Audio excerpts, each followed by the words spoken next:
नमस्ते फ्रेंड्स, मैं हूँ ज्योति बुधिया। आज का ये सेशन मैं रिकॉर्ड कर रही हूँ 5 जनवरी। Market again all time high बनाया, थोड़ा गैप अप लिया, रिवर्स कर गया। ऐसा लग रहा है कि शायद अब ये यहाँ पे थोड़ा कुछ झूल सकता है, जिसे कहते हैं साइडवेज जा सकता है। क्योंकि आज 5 जनवरी होकर भी मार्केट ना गैप अप हुआ ना गैप डाउन हुआ। कोई खास बड़ी मूवमेंट देखने को नहीं मिली, जिस कंपैरिजन में हमने जो न्यूज देखी थी और उससे हमें लगा था कि भाई आज कुछ बड़ा होने वाला है, तो ऐसा कुछ हुआ नहीं। तो उससे लग रहा है कि मार्केट शायद एक साइडवेज जोन में कुछ दिन तक जाके अप डाउन करा के सबको कंफ्यूज कर सकता है। तो लेट अस स्टार्ट। आज हमको आपको हेजिंग सिखाना है। काफी रिस्पॉन्स आए, लोगों ने कहा कि हमको हेजिंग सीखना है, हेजिंग सीखना है। तो मैं डेफिनेटली हेजिंग आज सिखाने वाली हूँ, क्योंकि टाइम आ गया है कि हमको हमारे पोर्टफोलियोज को हेज रखना जरूरी रहता है। और ये मैं जनरली हर साल फर्स्ट क्वार्टर में करती हूँ। मुझे नहीं पता कब कौन से क्वार्टर में या कब कौन से साल में बाई फॉल आ जाए। तो ये करते हुए मुझे काफी साल हो गए। मैं वो आपको डिटेल में बताऊंगी जब मैं हेजिंग पे जाऊंगी। तो उसके पहले let us do some market discussion, और उससे भी पहले let us go with the disclaimer that I'm a SEBI registered research analyst, and I've given my SEBI number, BSc enlistment number, everything over here. जो भी मैं कर रही हूँ it's purely educational and information purpose से है। आप सीखो, अपने आप को प्रोटेक्ट करो, स्टॉप लॉस लगाना सीखो, ये बहुत इंपॉर्टेंट है। No trade without a stop loss. और अगर स्टॉप लॉस नहीं लगा सकते हो तो ट्रेड मत करो। अब तो ये लाइन आपको भी रट गई होगी, और इसके बिना मेरा कोई भी सेशन नहीं होगा, ये याद रखिएगा। तो वैसे भी कहा जाता है जो पास्ट परफॉर्मेंस है वो फ्यूचर की गारंटी नहीं होती, फिर भी हम उस पर काफी रिलाई करते हैं। अब आते हैं आज का जो सिनेरियो था मार्केट का। ये टॉप पर आकर यहाँ पर से ये रिवर्स कर गया। फ्रेंड्स, मुझे जो है देख रही हूं तो वीकली अभी तक भी नेगेटिव डाइवर्जेंस दिख रहा है। अगर आप देखो तो मार्केट ने ऑल टाइम हाई बनाया, तो फिर इसको भी होना ही चाहिए ना। यहाँ पर ये भी आरएसआई को भी ऑल टाइम हाई बनाना ही चाहिए ना, नहीं बनाया ना। मंथली में you can see the negative divergence clearly. इन चीजों को देखते हुए मैं ये नहीं कहती हूँ कि मार्केट में फॉल कल आएगा कि परसों आएगा, ऐसा कुछ नहीं है। आएगा या नहीं आएगा वो भी कोई गारंटी नहीं है। लेकिन अगर आ गया तो क्या? क्योंकि आज तक जो भी मेजर फॉल मैंने देखे हैं, 1992 वाले, 2001 वाले, 2008 वाले, 2020 वाला, ये सब जैन टू मार्च के बीच के हैं। सिर्फ 2 बार मैंने मई में देखा था। One was 2006 and one was 2009। मई में लोअर सर्किट लगे थे और 2006 में, और 2009 में अपर सर्किट लगा था। उसके अलावा मैंने ये 4 मेजर क्रैश जो देखे वो जैन से मार्च के बीच में देखे। तो 1992 और 2001 में तो मेरे पास ऑप्शंस नहीं थे, और ना ही मैंने कभी सोचा था कि ये सब होगा। बट 2008 से वो सिचुएशन आ गई कि मैंने हेज करने के लिए, क्योंकि क्या होता है, एक बूम पीरियड होता है। जैसे अभी सबको तेजी लगती है तो किसी को मंदी नहीं दिखती, और जब सबको मंदी दिखती है तो मंदी नहीं होती, या सबको तेजी दिखती है। तो ये सब जो मार्केट के अलग अलग सबके थिंकिंग है ना, तो उसको देखते हुए अगर हम अपनी पोजीशन को थोड़ा सा हेज करें तो I don't think we should have a big problem. उसके पहले अगर मैं देखूं तो वही जो चीज है, निफ्टी दिख रही है। मुझे कोई डाउट नहीं है कि निफ्टी अगर 27-28 भी हो जाएगी या 25, 24, 25 या 30, 24, 25, 20 ने 40, 40, 50, 50% भी गिरते हुए देखा है निफ्टी को। If you remember, it was 2008, it had gone up to 60% का फॉल आया था, but not in a same month approximately 30 to 40% तक का फॉल मैं एक महीने में देख चुकी हूँ। और ये मैं सिर्फ अपने एक्सपीरियंस है जो मैं आपके साथ शेयर कर रही हूँ, और वो फॉल पर जो एक्शन हम लोग का था, उसने हमें कैसे बचाया, वो मैं आप लोग के साथ शेयर करूंगी। तो this is just my experience which can help you. If you believe me, if you don't believe me, मैं आपसे कुछ भी नहीं कहूंगी। जब ऐसी कभी सिचुएशन आएगी तो फिर आप अपने एक्सपीरियंस के साथ उसे सीखिएगा। बस दो ही तरीके हैं सीखने के, या तो मेरा एक्सपीरियंस लेके सीखे या अपना लेके सीखिए, जो आपको इजी लगे। मेरा किसी के साथ कोई फोर्स नहीं है। अगर कोई हेज नहीं करना चाहता है तो मैं ये भी नहीं कहूंगी कि करो, और अगर करना चाहता है तो कर सकता है। मैं सिर्फ सिखा रही हूँ, किसी को कुछ नहीं बोलूंगी। तो उसके पहले जब मार्केट अगर मैं देखती हूँ तो आज मार्केट जो है थोड़ा सा नेगेटिव जैसा ही था, बुलिश तो नहीं था। जो मैं एक्सपेक्ट कर रही थी कि ये जो ब्रेकआउट आ सकता है, लेकिन कल की न्यूज की वजह से ब्रेकआउट आया भी लेकिन सस्टेन नहीं हुआ। जो इसका हाई क्रॉस करना चाहिए था किया, लेकिन सस्टेन नहीं किया। तो can't say IT down, oil oil में आज एनगल्फिंग बेरिश पैटर्न बना है विथ नेगेटिव डाइवर्जेंस। याद है मैंने कहा था इसकी आरएसआई ऊपर नहीं जा रही है। डिजिटल डिजिटल में ये तब से मुझे डाउट हो रहा था कि दिसंबर मंथ है और फिर भी डिजिटल में कोई करंट नहीं है, डाउन क्यों जा रहा है। और आज ये इसने वापस से अपना फॉल दिखाया। एनर्जी एग्जैक्टली उधर से ही वही same reversals. Infra, then health तो हमेशा आजकल मार्केट के साथ ही चल रहा है। मार्केट वीक है तो सबकी हेल्थ खराब है। बैंक निफ्टी भी आज वीक जैसा ही है, कोई स्ट्रांग नहीं है। अगर आप देखो तो यहाँ पर भी नेगेटिव डाइवर्जेंस आपको दिखाई देगा। और फिर प्राइवेट बैंक्स में भी आप देखोगे तो उसमें भी नेगेटिव सब में आपको नेगेटिव डाइवर्जेंस जैसा दिखाई देना शुरू हो चुका है।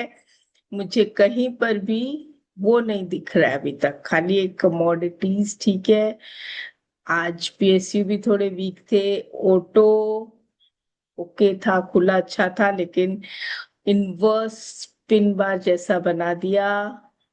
दो जी पीएसयू बैंक इनविजिबल कैंडल जैसा बन गया, कितना पतला दो जी हो गया ना। बट है अभी भी रेजिस्टेंस के ऊपर। मेटल टिका हुआ है, मैं ये नहीं कहूंगी कि मेटल में आज बहुत स्ट्रेंथ था, टिका हुआ है। एफएमसीजी डिफेंस में आज बाइंग थी, and you know the reason. I don't have to tell you also the reason, but defence में बाइंग थी आज, रियलिटी में बाइंग थी। बाकी ओवरऑल विक्स देखिए, निफ्टी डाउन जाने की तैयारी है तो विक्स ऊपर जाने की तैयारी कर रहा है। तो चलिए, ये तो हो गया ओवरऑल मार्केट का। तो आज हम मार्केट पे ज्यादा डिस्कस नहीं करके हम आज करते हैं हेजिंग पे डिस्कस, राइट। तो हमारा आज का टॉपिक रहेगा हेजिंग, क्योंकि सब लोगों की, अगर मेरे पास ये डिमांड आई है कि उनको हेजिंग सीखना है तो मैं जरूर सिखाऊंगी। मैं अपने स्टाइल का हेजिंग सिखाती हूँ, जो मैं यूज किया था। मैंने 2008 में मैंने जिस तरह से यूज किया था, तो वो जो चीज थी, मुझे लॉस नहीं हुआ, लेकिन थोड़ा सा और सिंप्लीफाइड वे में मुझे मैं 2020 में मिल गया था। मैं करती हर साल हूँ, लेकिन मैं आपको एक्सप्लेन एक्सट्रीम केस के साथ इसलिए कर रही हूँ जिससे आपको ये समझ में आ जाए कि ये कैसे किया जाता है और इससे बचा कैसे जाता है, इसका बेनिफिट क्या है। लेट अस से अगर मैंने इसको 2015 2005 या 2008 से भी किया है, तो 17 साल हो गए। ये मैं क्या करती हूँ, जैसे मार्च के पुट बाय करती हूँ, मार्च के पुट्स, दैट मीन्स मैं क्वार्टरली क्वार्टरली अगर मैं यूज करती हूँ, तो मैं 1% ऑफ माय पोर्टफोलियो के हेज के लिए यूज करती हूँ। 1% ऑफ द अमाउंट मेरे पोर्टफोलियो के लिए हेज करती हूँ, जो कि अगर साल के लिए मैं पहला क्वार्टर अगर मैं देती हूँ 1% का, तो for the hedge is not bad. अगर आप देखो तो आज insurance premium, health insurance premium जो है 15-20% हो गए हैं, जो हम पे करते हैं हर साल। तो जब हम अपने हेल्थ के लिए कर सकते हैं, तो फाइनेंशियल हेल्थ के लिए 1% अगर एक क्वार्टर का देते हैं तो क्या बुरी बात है। उससे हमारा पोर्टफोलियो प्रोटेक्शन होने के चांस है। वर्स्ट सिनेरियो क्या हो सकता है कि मार्केट गिरे भी और उतना नहीं गिरे जितना हमने पुट, जिसका पुट हमने बाय किया था, ठीक है, that is a different thing. लेकिन अगर क्रैश आया तो हम कैसे बच सकते हैं, that is more important. So please listen this carefully before taking any decision. Watch this video as many times till you are clear. जब तक पूरी तरह समझ में नहीं आए, इसको सिर्फ प्रैक्टिस कर लो। अगर ले नहीं सकते हो तो प्रैक्टिस कर सकते हो, समझिए और फिर बाद में देखिएगा। इसमें मुझे कोई ये डिबेट नहीं है मेरी किसी के साथ कि मैं गलत हूं या सही हूं। मैं जो तरीका यूज कर रही हूँ वो आपको समझा रही हूँ। तो 1%, लेट अस से फॉर एग्जाम्पल, एक कॉमन मैन या कॉमन रिटेलर, जैसे मैं रिटेल पार्टिसिपेंट्स की ज्यादा बात करती हूँ, उनका पोर्टफोलियो इज वर्थ 10 lakhs। हम ऐसा पकड़ के चलते हैं एग्जाम्पल के रूप में। तो मैं बात कर रही हूँ दिसंबर 2019 की और जैन 2020, ये टाइम पे मार्च का 10,000 का put was somewhere around 7 rupees. Nifty ने हाई बनाया था 20 जैन 2020 को, ऑल टाइम हाई बनाया था। वहां से निफ्टी नीचे आया। अब मैं अगर 1% ऑफ माई पोर्टफोलियो से हेज करती हूँ, मतलब 1% ऑफ माई पोर्टफोलियो मतलब कितना हुआ, 10,000। अगर मैं 10,000 रुपीज लगाकर 7 रुपीज के प्रीमियम में, और मैं कितना नीचे ले रही हूँ, अप्रोक्सीमेटली वो टाइम पे जब मैंने लिया था तो इट वॉज अराउंड अबाउट 11,500। तो करीब करीब आप ये पकड़िए 15 to 20% नीचे एक राउंड फिगर में मैंने लिया था। क्योंकि जब क्रैश आता है तो मैंने 40% भी देखा है, 30% भी देखा है, तो मैंने 15% नीचे के हिसाब से, 15-20% नीचे के हिसाब से मैं लेती हूँ। तो 10,000 रुपीज का 10,000 स्ट्राइक का पुट 7 रुपीज के आसपास अवेलेबल था। उसके बाद 5 भी गया था, तो मैंने 7 में ही लिया था। मैं आपको बता रही हूँ अप्रोक्सीमेटली 1500 यूनिट्स मुझे आए थे। अब आप समझ सकते हो कि मार्केट जब क्रैश होता है तो बहुत बुरी तरह से क्रैश होता है, कुछ दिखाई वगैरह नहीं देता। और यहाँ पर जो सबसे बड़ी गलती होती है कि जैसे ही इसका 100 रुपया हुआ था तो लोगों ने सोचा अरे ये तो बहुत अच्छा चांस है, 1500 यूनिट में 100 रुपया मतलब 1.5 लाख रुपया बन रहा है, 1,50,000 बुक कर लेते हैं, ये प्रॉफिट तो कभी जिंदगी में देखा ही नहीं। ये आपकी हेजिंग है। अगर 1.5 लाख से आपका पोर्टफोलियो बच जाता है तो आई हैव नो प्रॉब्लम। लेकिन इसको स्क्वायर ऑफ मैं कब करूंगी, जब मेरा पोर्टफोलियो का हेज और ये ऑलमोस्ट इक्वल आ जाए। फॉर एग्जाम्पल मेरा 10 लाख का पोर्टफोलियो है, अगर 10 लाख का पोर्टफोलियो है तो उस वो क्रैश के टाइम पे कितना भी गिर सकता है, 80% तक शेयर गिरे हैं। तो ऐसी सिचुएशन में पोर्टफोलियो 2 लाख 3 लाख का भी हो सकता है। क्या हालत होती है वो टाइम पे। तो प्रीमियम भी जो हुआ था ना friends, I am telling you, 26 फरवरी तक कुछ सिग्नल नहीं था, ना ही कोविड आएगा ऐसा कोई सिग्नल होता है। बाकी सब चीजें हमें पता है कि भाई ये हो रहा है वो हो रहा है, ये सब हम लोग के पास न्यूज आती है। कोविड होगा ये कोई प्रिडिक्शन नहीं कर सकता था। तो 27 फरवरी से मार्केट ने फॉल पकड़ी थी। एंड इफ यू रिमेम्बर 21 मार्च में पूरा अपना कंट्री बंद डिक्लेयर कर दिया गया था कि अब वर्क फ्रॉम होम करें, हम लोग घर के बाहर नहीं जा सकते थे बिकॉज कोविड बहुत बुरी तरह से फैल गया था। ऐसा कोई घर नहीं था कि जो इसके चपेट में नहीं आया होगा। तो यहाँ तक पहुंचते पहुंचते जब ये पहुंचा तो प्रीमियम भी almost 1,000+ and around about 23rd और 24th March तक it went up to 2,300. Yes, my friends, it went up to 2,300. लेकिन चलो ठीक है, मैंने माना कि वहां तक तो कोई अलग ही कोई जा सकता है। बहुत मतलब कोई करोड़ों में से या लाखों में से एक कोई पहुंचा होगा 2,300। मैं भी नहीं थी उनमें इसलिए मैं नहीं बोलूंगी। लेकिन मेरा ये 10 लाख जो था, फॉर एग्जाम्पल 10 लाख का जो पोर्टफोलियो एक रिटेल का होता है, तो मेरा जो 10 लाख का पोर्टफोलियो था वो कवर हो जाता है अराउंड अबाउट 800 रुपीज के आसपास, right. There you can take an exit कि भाई आपका portfolio now is fully hedged. अब आप उसको बुक करके एक लॉट रखना चाहें तो रख लीजिए कि भाई देखा जाएगा उसका क्या करना है। वैसी सिचुएशन में अगर किसी की लॉटरी लग गई हो तो बात अलग है।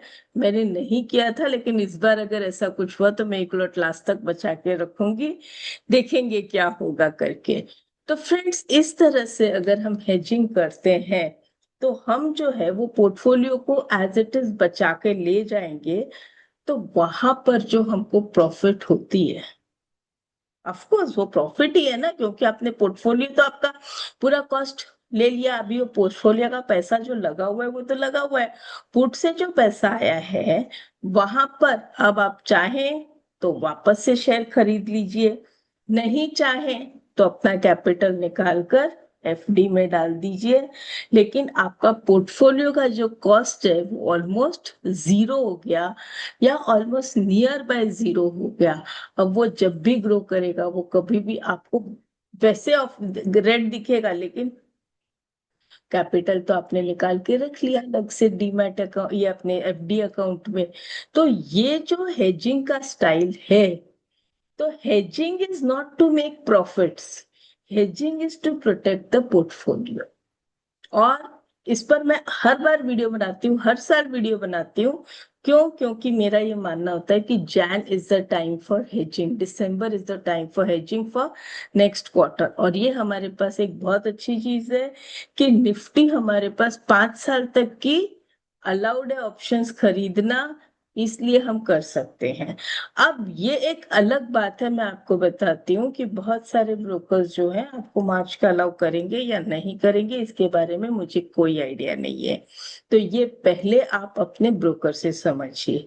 प्रीमियम मैंने क्या लिया था, प्रीमियम मैंने 7 रुपए के आसपास लिया था, 15 से 20% down of the current market price. तो आप जब भी हेज करो तो ये ध्यान रहे 15 से 20% below the market price, 7-8 rupees का अगर कोई ऑप्शन है तो उसके हिसाब से काम करें। ये हो सकता है कि लेट से मैंने जब यहाँ पे काम किया तो निफ्टी हो सकता था 10,500 पे एक्सपायर होती, पोर्टफोलियो कम हो जाता, लॉस होता पोर्टफोलियो में, और ये प्रीमियम भी मेरा वेस्ट हो जाता, राइट। लेकिन अगर मैंने ये हेज नहीं किया होता और ये जो क्रैश आया, तो वहां पे मेरा क्या होता। तो वही चीज, जब हम इंश्योरेंस करते हैं, मेडिकल इंश्योरेंस करते हैं, तब हम ये नहीं सोचते कि भाई अगर मुझे कुछ भी नहीं हुआ तो पैसा तो वेस्ट हो गया। तो क्या आप अगले साल रिन्यू नहीं करोगे? बिल्कुल करोगे। तो जब हम अपने आप पर इतना ध्यान दे सकते हैं, तो क्या हम अपनी फाइनेंशियल पोजीशन पे इतना सा ध्यान नहीं दे सकते? और 1% ऑफ योर पोर्टफोलियो कॉस्ट, तो अगर आप रिटर्न गिनते हो कि भाई मैं 20%, 30%, 50%, जो भी आप रिटर्न सीएजीआर लेना चाहते हो, 20% सीएजीआर लेना चाहते हो या 18% सीएजीआर लेना चाहते हो, आप ये मान लो कि 19% सीएजीआर हो गया, 17%, 1% ही तो कम करवा रही हूँ, कौन सी बड़ी बात है। तो और अगर आप उसका भी हाफ करना चाहो तो वो भी कोई प्रॉब्लम नहीं, कि आप 5 लाख के हिसाब से 5,000 ही, मतलब 10,000 है तो 10,000 ही डाल के 5,000 ही डालो। लेकिन फ्रेंड्स, हम ऐसे तो लाखों रुपए खो देते हैं, मार्केट में लगा देते हैं। जब हेजिंग की टाइम आती है, तो ये मैं आपको बता दूं कि मैंने उस टाइम पे बहुत लोगों के मुंह से यही सुना था, नहीं हम ये पैसा भी वेस्ट नहीं करना चाहते, इसके भी हम कॉल खरीदेंगे, इसके भी हम शेयर्स खरीदेंगे, क्योंकि मार्केट अभी फुल ऑन तेजी है। तो this is what I can tell you, कि भाई this is the way of hedging which I do and I had done it, which saved me. मैंने इसमें प्रॉफिट नहीं कमाया, क्योंकि मैंने ये प्रॉफिट के लिए नहीं किया था। और मैं वहां तक भी, मैंने कहा ना कि मैं बहुत 800 से करीब करीब निकल गई थी। एक लास्ट लॉट बचा था, वो मैंने 1300 में निकाल दिया था, एक लॉट। लेकिन 2600 उसके बाद देखकर, या 2300 जो भी था प्राइस उसका देखकर, हालत तो बहुत खराब हुई। दुख भी हुआ कि और रुक जाते। लेकिन जो फ्लैशेस आते हैं ना वो टाइम पे, कि जब हम वो प्रीमियम देखते हैं 800, 300, 300 से 900, 900 से 600, 600 से 1200, 1200 से 1000, ऐसे जब प्रीमियम के फ्लैशेस दिखते हैं ना, तो ऐसे लगता है गया, ये जीरो ही हो जाएगा, अभी जीरो हो जाएगा, तो डर के मारे हम निकाल ही देते हैं। तो ऐसा ही हुआ है, वहां पर हम निकल गए। उसके बाद जब दूसरा भाव देखा तो मैं भी ठंडी हो गई। तो ये था मेरा एक छोटा सा हेजिंग का style. It is very simple, and you first practice it, see it, if you can understand it. इस वीडियो को एक बार नहीं, 2 बार नहीं, 10 बार देखिएगा और अच्छे से समझिएगा। आप चाहें तो पुराने भाव कॉपी निकाल के, और ये सारे भाव जो मैंने आपको बताए हैं डेट वाइज, आप इनको देख सकते हो। दिसंबर एंड 2019 में 10,000 का मार्च का स्ट्राइक वॉज 7 रुपीज। ये सब जो भी है, प्रीमियम 27 फरवरी से बढ़ना शुरू हुआ था, इसका 2 रुपया हो गया था जनवरी में। फिर 27 जनवरी को, 28 जनवरी को 15 रुपया, 25 रुपया, 30 रुपया बढ़ना शुरू हुआ था सीधा। तब मुझे भी लगा, रे वाह, पैसा अपना आ रहा है प्रीमियम। लेकिन पोर्टफोलियो जा रहा था, तो देखते देखते बाद में सब दोनों मैच हो गए, कवर हो गया, और आई वॉज प्रीटी सेफ। तो बस यही मैं आपसे कहूंगी कि इस हेजिंग जरूर करिए, कुछ नहीं बिगड़ता है। हर साल पहला क्वार्टर, पता नहीं कौन सा क्वार्टर गदर करेगा, मुझे नहीं पता। नमस्ते, thank you, I hope you like this session very much. तो फ्रेंड्स, आज का ये सेशन, मेरी आपसे रिक्वेस्ट है कि जितना आप इसे फॉरवर्ड करके अपने फ्रेंड्स लोगों को भेज सकें, इसे भेजिए। इससे अगर उनको कोई बेनिफिट होता होगा तो वो जरूर लें। मुझे ये सिखाने में जब कोई प्रॉब्लम नहीं है, तो आप भी इसे भेजने में बिल्कुल भी मत हिचकिचाइए। जितने लोग इसका बेनिफिट लेंगे मुझे खुशी होगी। नमस्ते।